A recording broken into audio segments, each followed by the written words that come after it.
नमस्ते दोस्तों, आज हम बात करने वाले हैं आईटीआई रिजल्ट की बड़ी खबर पर। बहुत सारे स्टूडेंट का रिजल्ट आ चुका है और कई बच्चे फेल भी हुए हैं। अभी मैं आपको एक एग्जांपल दिखा रहा हूँ। इस स्टूडेंट का प्रैक्टिकल, एम्प्लॉयबिलिटी स्किल्स और फॉर्मेटिव असेसमेंट सब क्लियर है, लेकिन ट्रेड थ्योरी में फेल हो गया है। देखिए, ट्रेड प्रैक्टिकल में 176 नंबर आए हैं।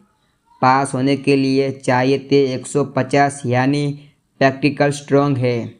एम्प्लॉयबिलिटी स्किल्स में 17 नंबर आए। पास होने के लिए 17 चाहिए थे, यानी बॉर्डर से पास हुआ है।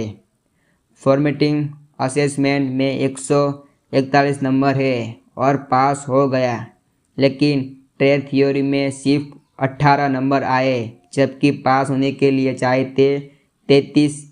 इसी वजह से ओवरऑल रिजल्ट फेल दिखा रहा है।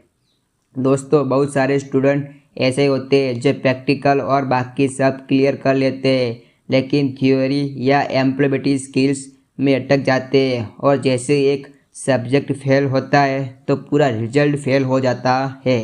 लेकिन टेंशन लेने की ज़रूरत नहीं है। रिजल्ट में साफ लिखा है एलिजिबल टू री अपेयर, मतलब आपको फिर से एग्जाम्पल देने का मौका मिलेगा।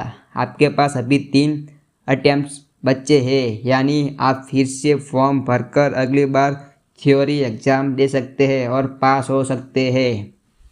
तो अगर आप भी ऐसे फेल हुए हैं तो हार मत मानो। प्रैक्टिकल और आप बाकी सब सब्जेक्ट आपने क्लियर कर ही लिए हैं। बस थ्योरी या एम्प्लॉयबिलिटी स्किल्स पर थोड़ी एक्स्ट्रा मेहनत करो।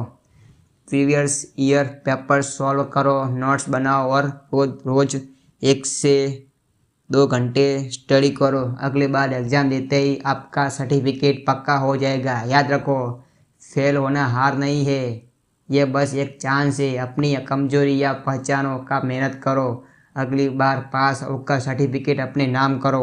दोस्तों, अगर ये जानकारी यूजफुल लगी हो तो इस वीडियो को लाइक करें, चैनल को सब्सक्राइब करें और अपने दोस्तों को मैसेज ज़रूर पहुंचाओ। मिलते हैं अगले वीडियो पे।